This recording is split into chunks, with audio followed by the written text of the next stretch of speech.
Olá pessoal, boa noite, sejam todos bem-vindos, os nossos amigos aqui do Facebook, todos aqueles que nos acompanham pelas redes sociais e que depois, talvez mais tarde, verão esta aula, formação teológica, através do nosso canal do YouTube. Sejam todos bem-vindos, vocês que já estão entrando, os nossos alunos já que estão conosco há um mês. Nós encerramos semana passada o bloco 1 com 4 aulas e iniciaremos hoje o bloco 2, no qual nós queremos aprofundar a respeito da palavra de Deus.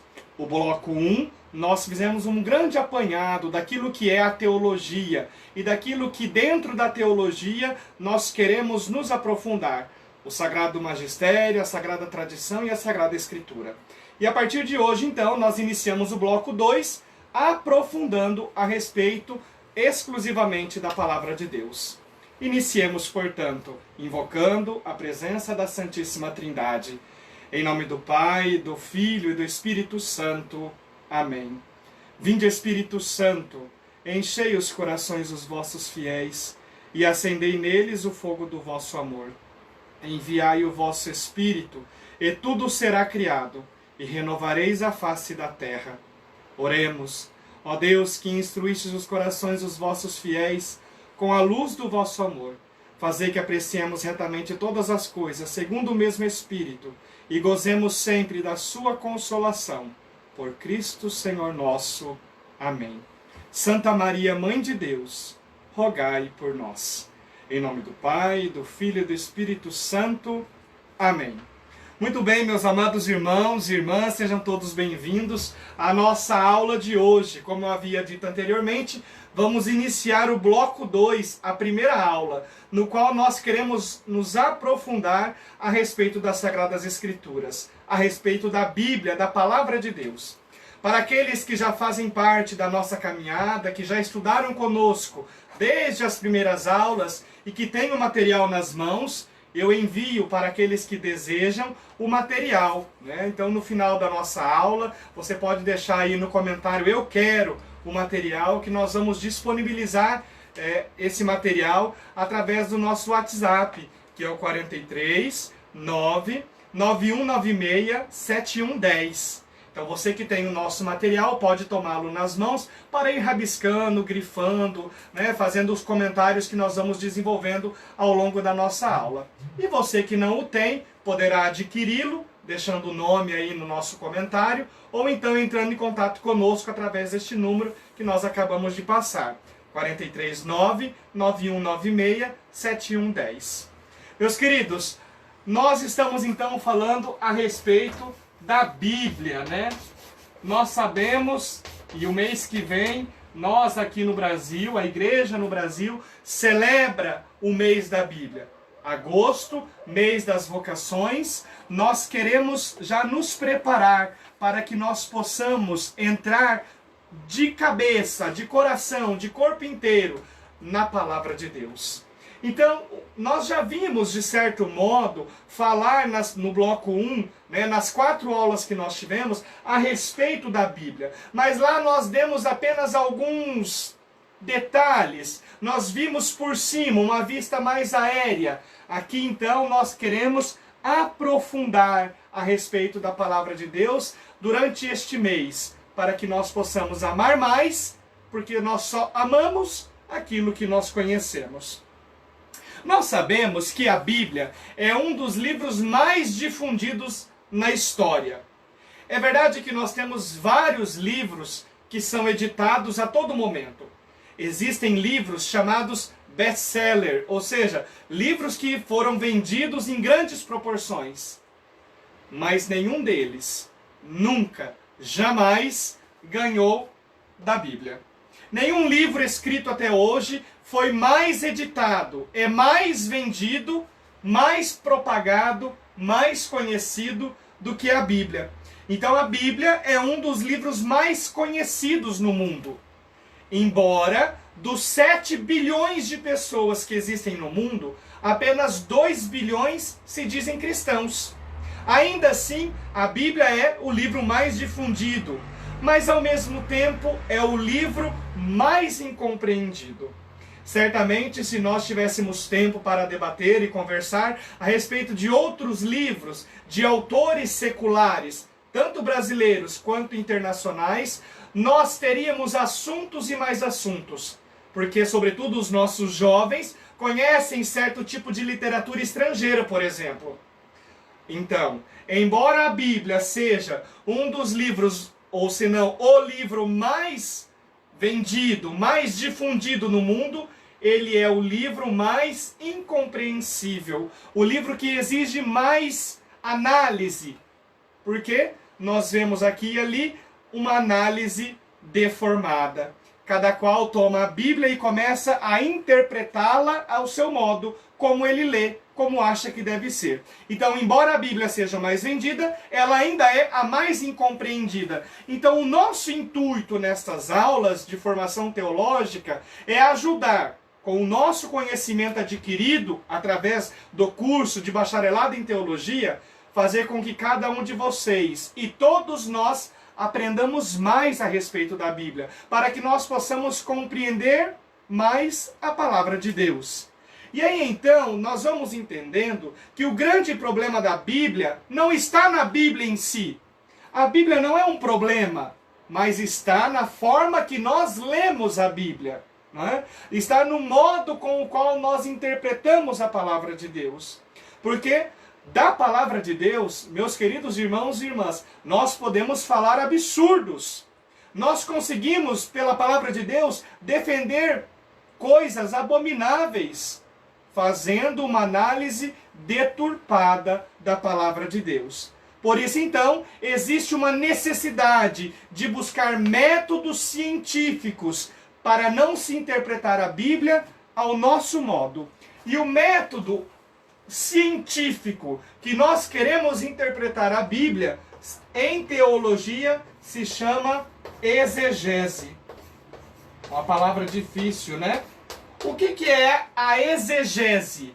É o modo pelo qual a igreja de todos os tempos, desde a era apostólica, a igreja primitiva, a igreja nascente, passando pelos padres da igreja, começando a Idade Média, se desenvolvendo na escolástica, chegando à modernidade, até os nossos dias na contemporaneidade, durante todo este tempo, a igreja faz e fez a sua análise teológica. E esta análise teológica se chama exegese.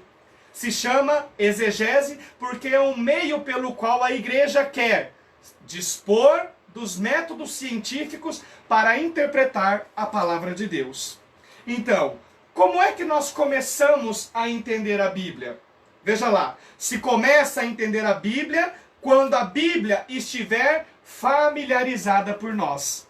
Veja, muitas vezes em nossas casas, nós temos o costume de deixar a Bíblia fechada, guardada lá como se fosse um livro qualquer. Ou então nós temos o costume de deixá-la aberta no Salmo 90, porque reza uma lenda que traz bons agouros, traz boa sorte. A Bíblia não foi feita para isso. Nós precisamos nos familiarizar. Ah, mas eu não leio a Bíblia porque eu acho a Bíblia difícil. Veja, a Bíblia é difícil quando ela está fechada. Mas quando eu me proponho a ler um versículo, é claro, se nós queremos ler a Bíblia de ponta a ponta, nós não vamos entender. Por isso nós tiramos um fragmento. E deste fragmento, deste versículo, nós fazemos exegese. Nós interpretamos a palavra de Deus, iluminados pelo Espírito Santo. Por isso nós precisamos ter a Bíblia na mão. Digamos que se nós fôssemos proibidos de ter a Bíblia na mão, será que ela estaria em nossos corações? Porque muito mais do que o livro, e aqui eu não desconsidero a sacralidade do livro, pelo contrário, o livro é sagrado, mas se nós não tivéssemos livro, Bíblia escrita, será que nós teríamos a Bíblia em nossos corações? Então é preciso que nós nos familiarizemos. E familiarizar aqui não significa decorar simplesmente. Não significa saber o que está escrito lá em Romanos 1, 2 ou em Mateus 5, 28. É preciso que nós compreendamos a palavra de Deus através da leitura orante da palavra de Deus. Aliás, certa vez, alguém perguntou para um padre se o padre conhecia o Salmo 23 do Bom Pastor. Ora, todos nós conhecemos o Salmo 23 do Bom Pastor. O Senhor é meu pastor e nada me faltará, e etc. E ele insistia, perguntando se o padre conhecia o Salmo 23 do Bom Pastor. E o padre dizia que não conheço o Salmo 23 do Bom Pastor. E aí aquela pessoa dizia, mas como é que pode um padre não conhecer o Salmo 23 do Bom Pastor? E então o padre diz, eu não conheço o Salmo 23 do Bom Pastor. Eu conheço o Bom Pastor do Salmo 23. Então o importante não é decorar capítulos e versículos, o importante é assimilar isso na mente e no coração. Fazer com que do coração suba à mente e da mente desça ao coração. E nesse processo de troca de informações, nós vamos nos familiarizando com a palavra de Deus e fazendo com que ela não seja para nós estranha, mas ela seja para nós viva e atual. Por isso eu queria que cada um de vocês tomasse a palavra de Deus e abrisse lá em Efésios 3:18. Lá depois dos evangelhos, quase no final da Bíblia. Efésios 3:18.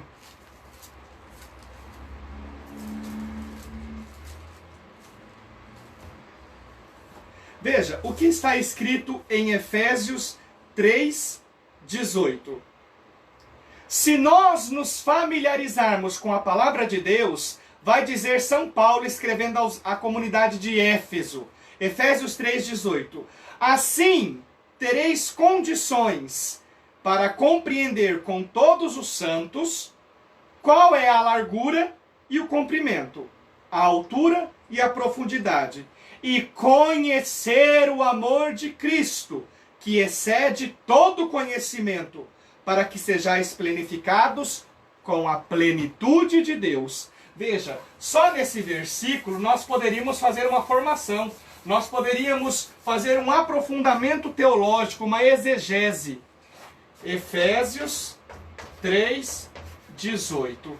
Aqui, duas coisas é importante. Primeiro, São Paulo fala que é preciso conhecer.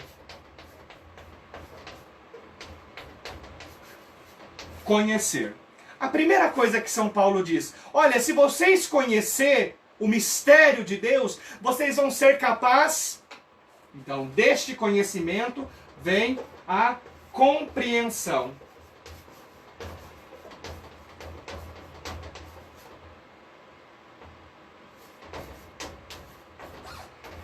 Do conhecimento da palavra de Deus vem a compreensão. Então São Paulo diz, olha, se vocês se dedicarem em conhecer esta palavra, este mistério de Deus revelado em Jesus Cristo, vocês vão ser capazes de compreender.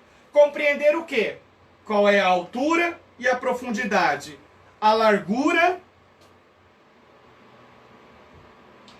o comprimento e a altura, e a profundidade e a largura do amor de Deus. Assim nós podemos compreender o mistério de Cristo. E a segunda coisa que São Paulo diz aos Efésios, a partir de Efésios 3:18, é que este conhecimento que nos leva à compreensão, nos conduz a uma plenitude. E o que é plenitude? É estar cheio. Veja, quando o anjo do Senhor aparece a Maria, lá no Evangelho de Lucas, capítulo 1, ele diz o que para a Virgem Maria?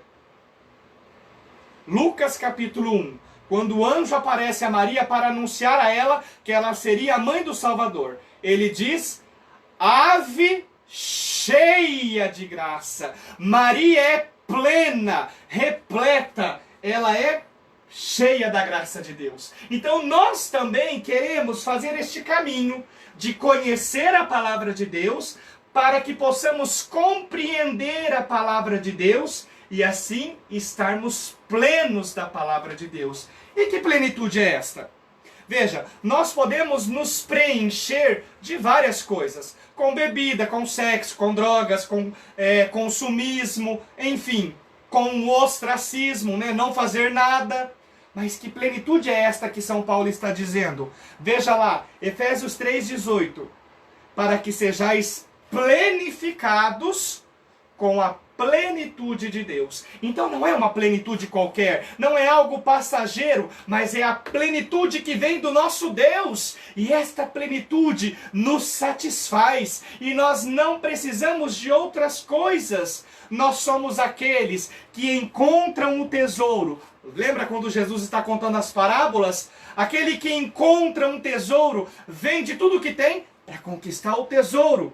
Assim também nós, quando descobrimos o nosso amor pela palavra de Deus, passamos a conhecer esta palavra, compreendemos esta palavra, recebemos a plenitude de Deus, nós estamos repletos da graça.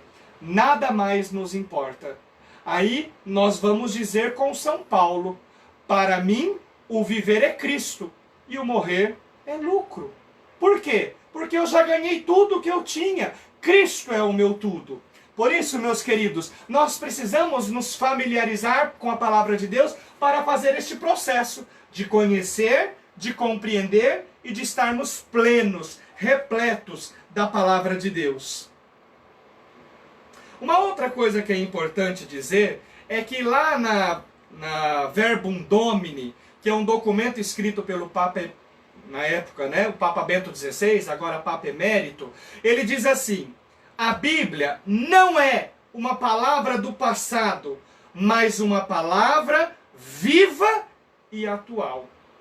A Bíblia não é um escrito que permaneceu lá no passado.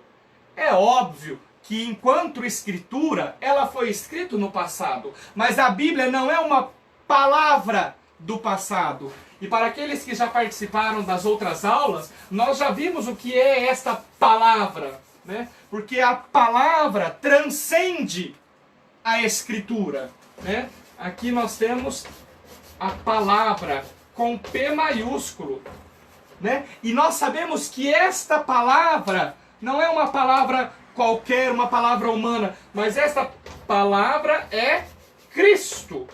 Jesus é a palavra. Lá em João capítulo 1, versículo 1, no princípio era a palavra. No princípio era o verbo, e este verbo é o próprio Cristo que se encarna. Lá no versículo 18 do capítulo 1 de São João, esta palavra tem forma, tem corpo. Ela não é uma palavra jogada ao vento. Então Bento XVI diz que a palavra não é algo presa lá no passado, mas ela é viva e atual. Ainda na palavra de Deus, um pouquinho antes de Efésios, nós temos a carta aos Romanos. Volta aí algumas páginas da sua Bíblia, em Romanos, capítulo 10, versículo 17. Romanos 10, 17. Diz assim: porque a fé vem da pregação, e a pregação é pela palavra de Cristo. Veja, como é que nós vamos conhecer esta palavra que é Cristo? Através da pregação. E nós vimos nas aulas passadas que esta pregação, obviamente, primeiro foi oral. Depois que esta pregação se torna palavra escrita. Mas num primeiro momento, isto era transmitido oralmente. Então, São Paulo, quando escreve a comunidade dos romanos, ele diz: olha, a fé vem pela pregação. Pregação do quê? Da palavra que é Cristo. Cristo é a palavra. E esta palavra nós sabemos que é uma palavra viva e eficaz. Vamos andar um pouquinho para frente, lá em Hebreus, capítulo 1, versículo 1. Algumas 20 páginas para frente, nós chegamos à carta aos Hebreus. Hebreus 1, 1. Diz assim: muitas vezes e de muitos modos, Deus falou outrora aos nossos pais pelos profetas. E agora, nestes dias que são os últimos, falou-nos por meio de quem? Por meio do seu Filho, por meio do Cristo. O Pai fala, a quem constituiu herdeiro de todas as coisas e pelo qual fez os séculos. É Ele. Ele quem? O Cristo. É Cristo. O resplendor da glória e a expressão de sua essência, de sua substância.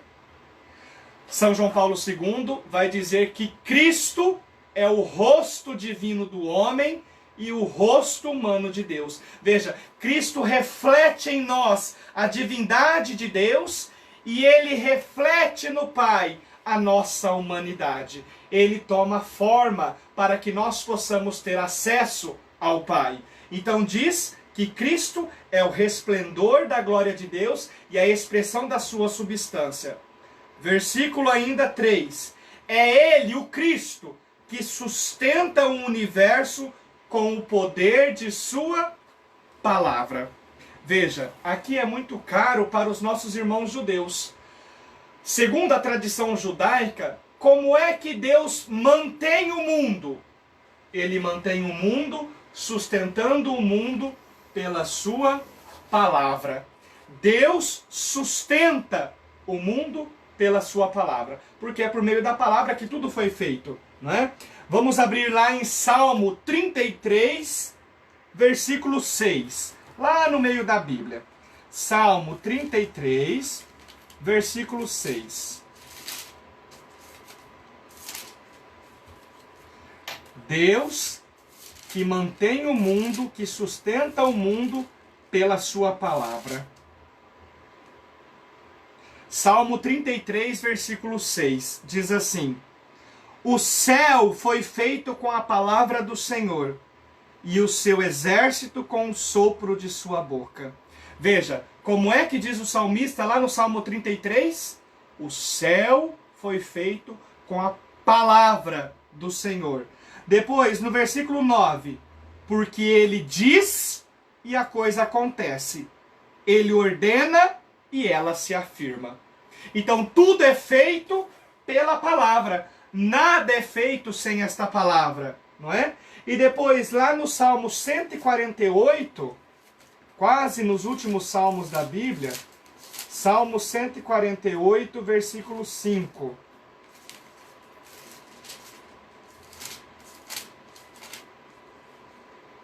Diz assim: louvem o nome do Senhor, porque pois ele mandou, e tudo foi criado. Louvem o Senhor, porque ele mandou, e tudo foi criado. Então tudo parte do ordenamento de Cristo, de Deus. É Deus que sustenta a humanidade por meio da sua palavra. E como nós dissemos anteriormente, voltando lá para Hebreus, esta palavra é viva e eficaz. Hebreus capítulo 4, versículo 12. Hebreus 4, 12. Pois a palavra de Deus é viva e eficaz, e mais penetrante do que qualquer espada de dois gumes. Penetra até dividir a alma e espírito, junturas e medulas. Veja, a palavra de Deus não é algo do passado. Ela é viva e eficaz, ou seja, ela produz frutos em nós. E ela é mais penetrante, ela é mais profunda do que qualquer outra espada. Veja, Hebreus, o autor de Hebreus dizendo, a palavra de Deus penetra até dividir alma de espírito, medula de junturas. É como que dissesse assim, olha, ele separa as nossas juntas, ele reparte o mais profundo do nosso ser, a nossa alma, separando alma de espírito. Por quê? Porque esta palavra de Deus é viva e eficaz. Não é algo que ficou no passado, mas ela permanece em nós. Por isso, vai dizer Bento XVI na Verbum Domini, a nossa religião não é a religião do livro. É claro que para nós o livro é sagrado. Não estou aqui menosprezando de forma alguma. Mas vai dizer Bento XVI, na Verbum Domini, nós somos a religião da palavra. Porque a palavra transcende, vai além do livro.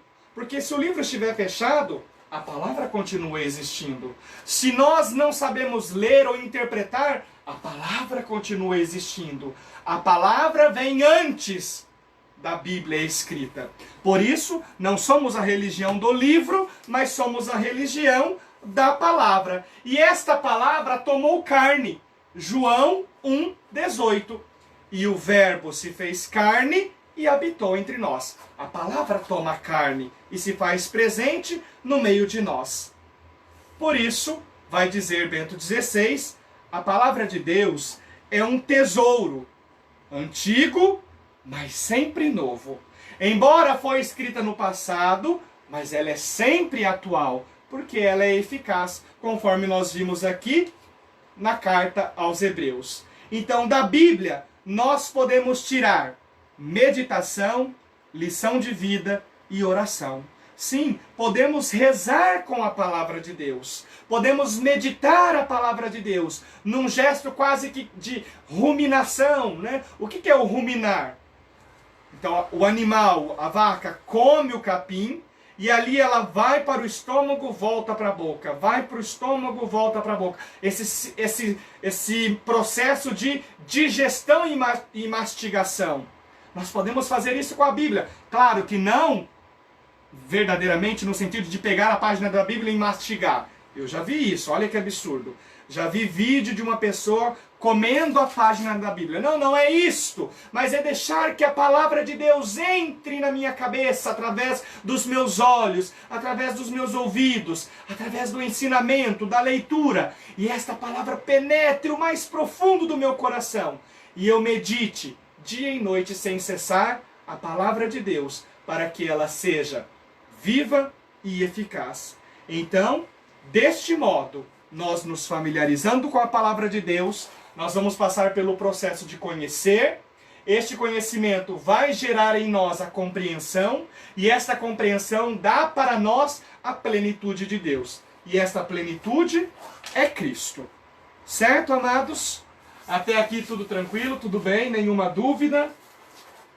Quem tiver dúvidas pode perguntar aí no chat, que nós temos aí uma assessoria para mandar para nós as perguntas. De repente eu falo rápido demais e pode ser que algo não seja compreendido.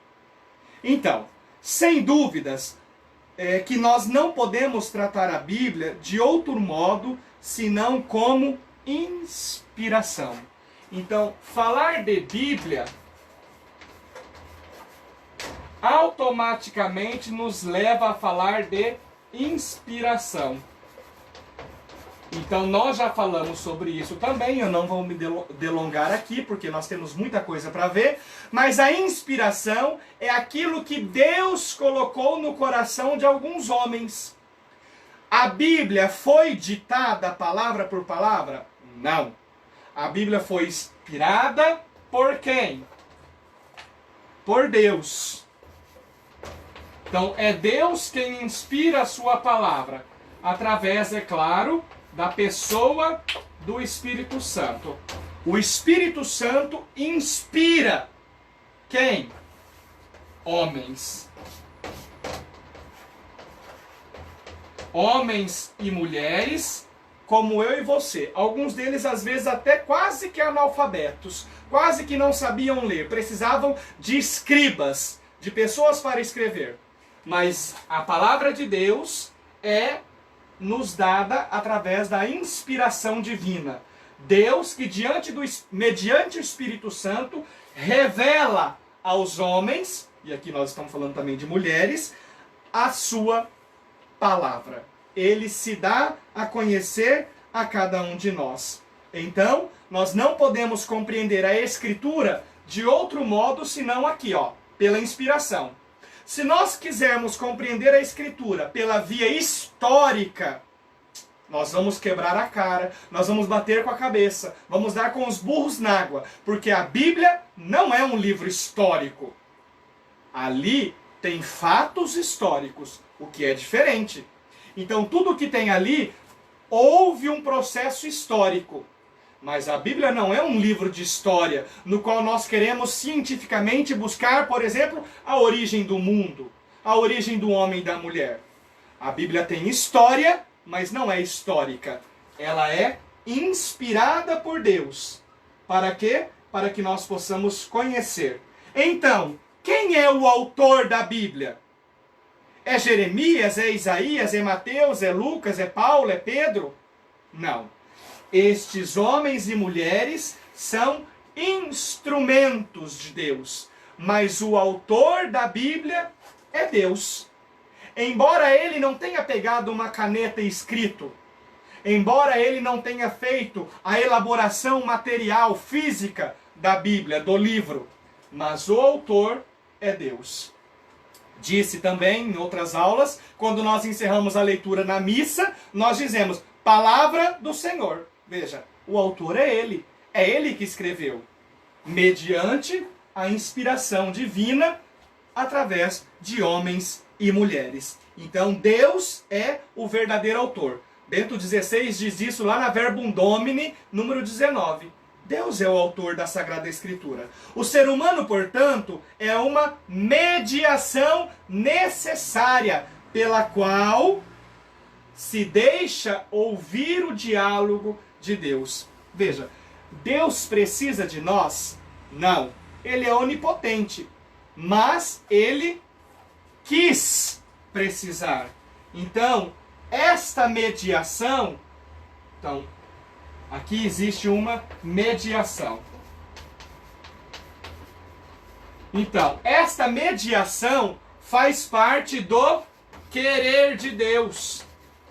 Deus quis pegar um Pedro, um Paulo, um Jeremias, um Baruque, um Esdras, um Neemias e por aí vai.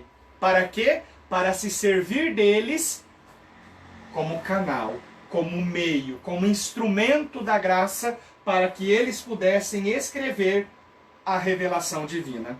Vamos abrir então para nós vermos mais especificamente isso que nós estamos falando. Mas lá no comecinho da Bíblia, né? No livro de 1 Reis 17. 1 Reis 17. 1 Reis 17, 8. Lá depois do Pentateuco, né? Gênesis, Êxodo, Levítico, Números, Deuteronômio, aí vem Josué, um pouquinho para frente, aí vai vir Samuel, enfim. Nós temos o livro de Reis. 1 Reis 17, 8.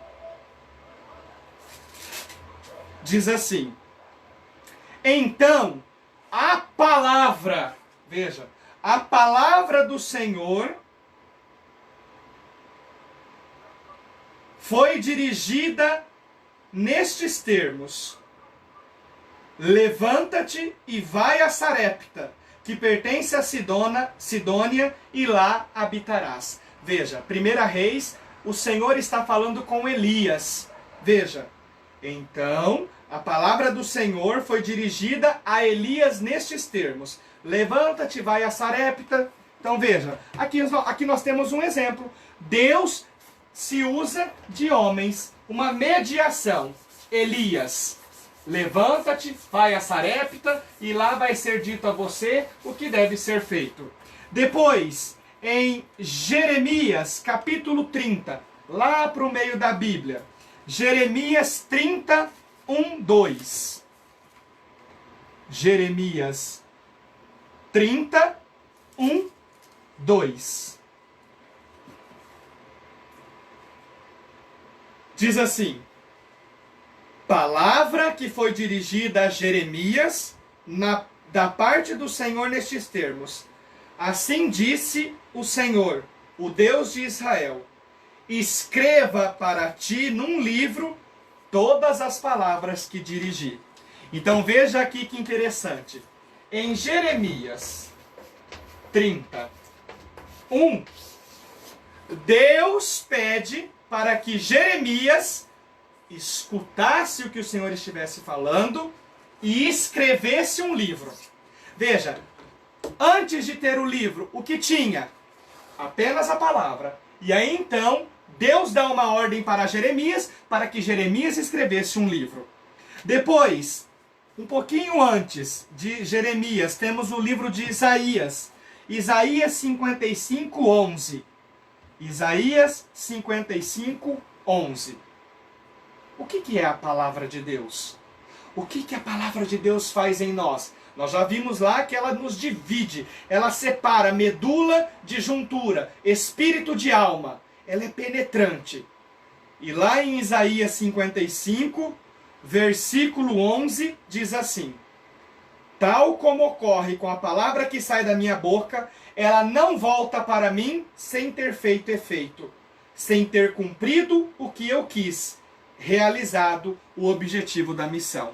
Então a palavra de Deus vem de Deus até nós, atinge o nosso coração, nós nos abrimos a esta palavra produz em nós a plenitude de Deus, e ela volta para Deus produzindo frutos, porque ela é eficaz. Então veja, nós vemos que Deus se serve de homens, e nós poderíamos aqui citar N citações, no qual Deus vai usando homens e mulheres para se revelar, para se manifestar a cada um deles, para que nós possamos conhecer a palavra de Deus que é revelada. E esta palavra que é revelada a nós não pode, de maneira alguma, ser alterada por nós. Não temos essa autoridade, nem o Papa, quem dirá um de nós. Nós recebemos como tradição, preservamos a tradição e colocamos à disposição dos nossos irmãos. Transmitimos a tradição. Então, diante do Deus que fala, existe o ser humano que escuta. Então, toda fala de Deus, existe uma resposta. E a nossa resposta a Deus, diante desta palavra escrita, é qual? Como é que nós queremos falar com Deus a partir da palavra de Deus? Então, a palavra de Deus está em nossa boca e em nosso coração, para que nós possamos compreender esta palavra. Vamos abrir lá, mais para o finalzinho da Bíblia, em Romanos, capítulo 10, versículo 8. Mas, Rodrigo, a gente anda na Bíblia. Para a gente se familiarizar com ela. Rodrigo, mas você é rápido. Para que a gente aprenda a procurar na Bíblia as citações. Então, Romanos 10, 8 diz assim: mas o que diz ela? O que diz a palavra? Ao teu alcance está a palavra, em tua boca e em teu coração. A saber, a palavra da fé que nós pregamos. Porque se confessares com tua boca que Jesus é o Senhor, e creres em teu coração que Deus o ressuscitou dentre os mortos, serás salvo. Veja, como é que nós cremos na palavra de Deus? É São Paulo escrevendo à comunidade dos romanos. Veja, ao teu alcance está a palavra de Deus, em tua boca e em teu coração. A palavra de Deus não está lá distante de nós. A palavra de Deus se fez carne. Nós já vimos isso. E ela é viva e eficaz. Por isso, ela está em nossa boca e em nosso coração. Nós nos familiarizamos com a palavra de Deus. Ela está ao nosso alcance. Veja que lindo isto. Deus, que é a palavra eterna e imutável, transcendente. Eu dizia numa aula passada, Deus não cabe na nossa cabeça. A palavra não cabe no nosso consciente. Mas Deus se deixa alcançar por nós. Deus se deixa ser quase que apalpado por nós através da sua palavra. Por isso, meus queridos irmãos e irmãs, nós queremos conhecer a palavra de Deus para que nós possamos amá-la, porque nós só amamos aquilo que nós conhecemos. Então, o que nós já falamos até aqui, para resumir, a Bíblia é a transcrição deste diálogo ao longo dos séculos entre Deus e o homem. Então tudo que nós temos na Escritura é aquilo que foi o diálogo entre Deus e o ser humano. e o ser humano procurou registrar isso em forma escrita. Aí nós vamos andar um pouquinho lá para o finalzinho da Bíblia, em Apocalipse 1:1. Apocalipse 1:1.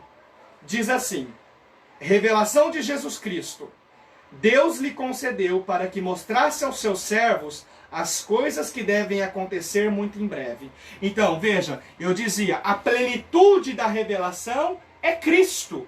Ele se revelou para nós aquilo que até então era um pouco obscuro no Antigo Testamento. É claro, como nós já vimos, que Deus se serviu dos profetas, dos homens e mulheres no Antigo Testamento. Mas agora, Jesus é a plenitude da revelação. É Ele que nos revela o rosto de Deus, que até então estava escondido para nós. Lá no Evangelho de Mateus 24:35, Mateus 24:35, voltando algumas páginas, diz assim: passarão o céu e a terra, minhas palavras, porém, não passarão. Veja, o céu e a terra vai passar, ou seja, tudo vai acabar. O que é que vai continuar existindo? A palavra. O céu e a terra vai passar, mas a palavra continuará existindo. Porque esta palavra é palavra eterna. Nada destrói a palavra. A palavra permanece para sempre. Compreendidos? E então, para irmos para os finalmente quase da nossa aula. O que a Bíblia é? Então, segundo o Vaticano II, o Concílio Vaticano II, na Constituição Dogmática Dei Verbum, diz assim: a Bíblia é o conjunto de livros que, tendo sido escritos sobre a inspiração do Espírito Santo, tem Deus como autor e como tais foram entregues à Igreja. Então, o que diz o Concílio Vaticano II, a Dei Verbum? A Bíblia é um conjunto de livros. E nós sabemos que esta palavra que foi escrita na Bíblia, na nossa Bíblia católica, ela tem 74 livros. 74 livros. 73, né? 73 livros, desculpa. 73 livros. 47 do Antigo Testamento, 46 do Antigo Testamento e 27 do Novo. Veja, nós temos 73 livros. Então, outra coisa, a palavra Bíblia vem do grego, que significa livro, coleção de livros, uma verdadeira biblioteca. Então, dentro de um livro, que é a Bíblia, nós temos 73 livros. Não são 73 capítulos, são 73 livros. Então, Bíblia, no grego, significa livro. Mas ela é uma biblioteca de livros, porque dentro dela existem muitos outros livros. Então, a Bíblia é formada, nós já sabemos, mas só vamos recapitular. Então, a Bíblia é formada por vários livros. E ela é dividida em duas partes: o Antigo Testamento e o Novo Testamento. Ela é dividida em duas partes. No Antigo Testamento é o tempo antes da vinda de Jesus. Tudo o que aconteceu com a história do povo de Deus. O Novo Testamento é tudo aquilo que Jesus fez e ensinou e a comunidade cristã começou a viver.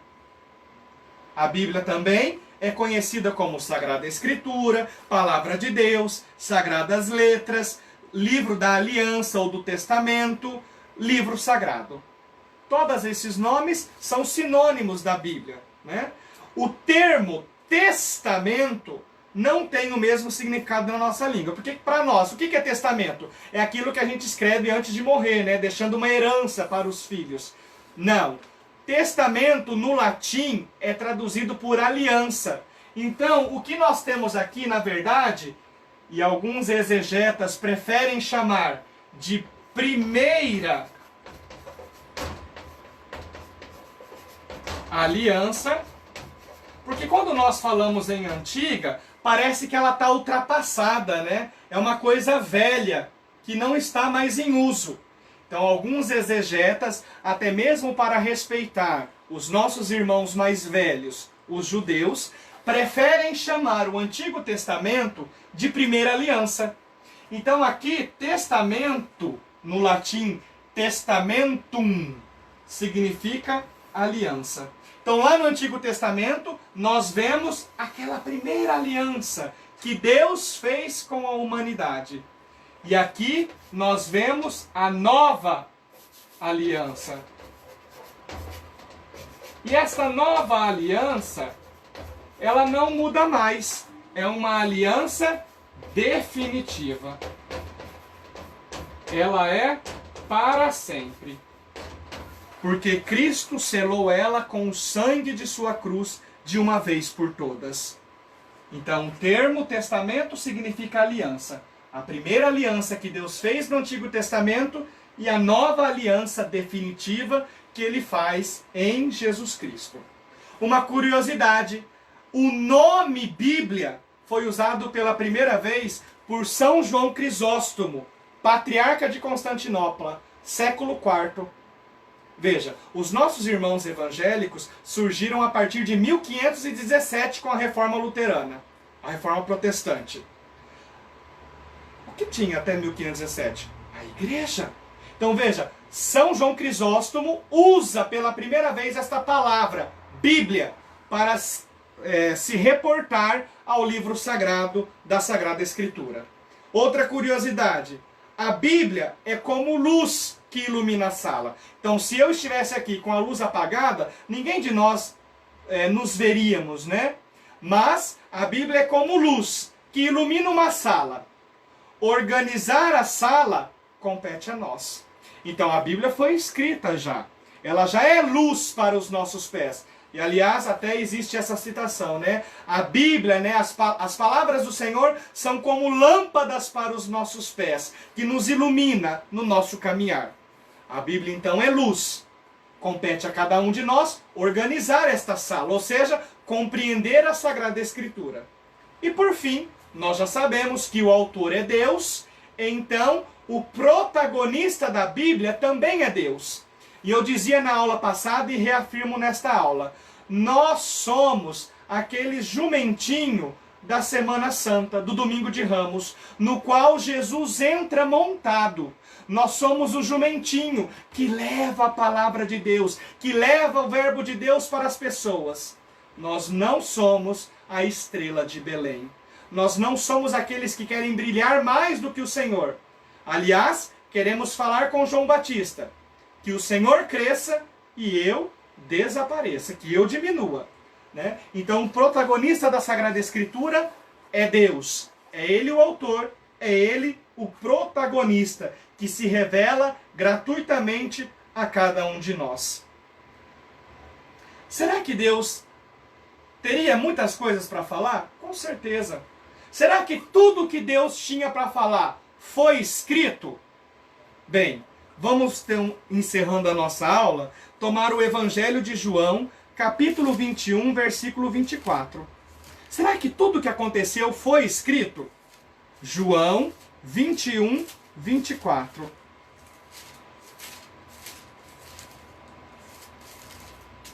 João 21, 24. O Evangelho termina assim.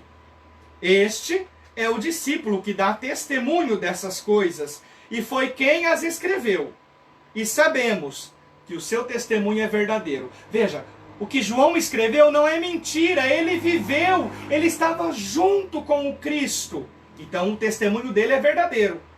E aí diz, versículo 25. Há, porém, muitas outras coisas que Jesus fez. Se fossem escritas, uma a uma, creio que o mundo não poderia conter os livros que as escreveriam.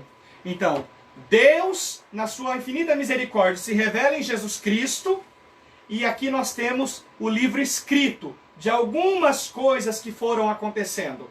Está tudo escrito? Não, porque eu já falei, a Bíblia não é um livro histórico. Aqui nós temos alguns registros. São João encerra o seu evangelho dizendo, se nós fôssemos escrever uma coisa atrás da outra, faltaria livros para escrever tudo o que o Senhor fez. Agora, tudo que tem na Bíblia é o que o Senhor nos falou como revelação. Nada mais será acrescentado à Bíblia. Nós já vimos isso também em aulas passadas. A revelação divina já se encerrou. Tudo que Deus tinha para falar já foi falado e está para nós nas Escrituras. O que a Bíblia não é? O que a Bíblia não é? Então nós vimos o que a Bíblia é. O que ela não é? Uma biografia. O que é uma biografia? É quando eu sento e escrevo sobre a minha vida, a minha história pessoal. Ali nós não temos uma autobiografia de Moisés, de Arão, de Abraão, de Adão e Eva, de Jesus. Então a Bíblia não é um livro biográfico, no sentido atual do termo, né? Dos personagens históricos mais importantes, ou do povo de Israel. Ela nos oferece dados desses personagens, mas ela não é uma biografia. Depois, a Bíblia não é um livro científico, como, por exemplo, é o livro de Charles Darwin, ou de qualquer outro cientista, né, de Pasteur, ou enfim, de qualquer outro, de outras ciências, de outros historiadores, dos físicos. A Bíblia não é um livro científico que explica as teorias da origem do mundo, por exemplo. Não é. A Bíblia não é um livro de história. Eu já dizia isso anteriormente, né? Como nós compreendemos, né? Nós encontramos história na Bíblia, mas ela não é um livro de história. A Bíblia não é um livro de profecia sobre o futuro. Ah, eu quero ver o que vai acontecer no futuro. Vou abrir lá na Bíblia, nossa, vai acontecer que vai cair fogo do céu. A gente fica com medo. Então a Bíblia não é um livro de profecias futurísticas, daquilo que vai acontecer no futuro. Depois, a Bíblia não é uma farmácia. Ai, eu vou rezar, vamos ver o que Deus está falando para mim. Abri lá, nossa, não bateu. Vou abrir de novo. E aí a gente vai fazendo uma roleta russa. A Bíblia não é farmácia, para a gente abrir ela onde cair, como se fosse um remédio para nós tomarmos. É claro que a palavra de Deus nos cura, nos toca, mas não para nós brincarmos com a palavra de Deus, para comprarmos aquilo que nós queremos ou manipular a palavra de Deus. E por fim, a Bíblia não traz respostas mágicas. Ah, eu quero curar a minha depressão. Abro lá a Bíblia, leio, pronto, estou curado. Não, a Bíblia é processo. E nós precisamos passar pelo processo de conversão. E por fim, a Bíblia não é memorização. A Bíblia é assimilação. É fazermos aquele processo que nós estamos falando desde o começo da aula. De fazer o processo de conhecer nós vamos compreender, e de compreender nós vamos receber a plenitude que vem de Deus. Por isso, nós queremos pedir que pela intercessão da bem-aventurada Virgem Maria, nós possamos amar esta palavra de Deus, que é o seu Filho, ela que carregou no ventre dela a palavra de Deus, feita carne. Esta palavra que primeiro ela ouviu, escutou, e depois esta palavra que foi gerada, gestada no seu seio. Peçamos à Virgem Maria que interceda por nós. Ave Maria, cheia de graça, o Senhor é convosco. Bendita sois vós entre as mulheres, e bendito é o fruto do vosso ventre, Jesus. Santa Maria, Mãe de Deus, rogai por nós, pecadores, agora e na hora de nossa morte. Amém. Santa Maria, Mãe de Deus, rogai por nós. Estivemos reunidos e sempre estaremos. Em nome do Pai, do Filho e do Espírito Santo. Amém. Muito obrigado pela sua presença. Compartilhe com os amigos esta aula. Mande para as outras pessoas para que nós possamos compreender mais a palavra de Deus. E para aqueles que quiserem adquirir o material, basta entrar em contato conosco no 439 9196 7110 ou deixar o nome aí nos comentários que nós entramos em contato com vocês. Uma boa noite, muito obrigado e até segunda-feira que vem, se Deus quiser.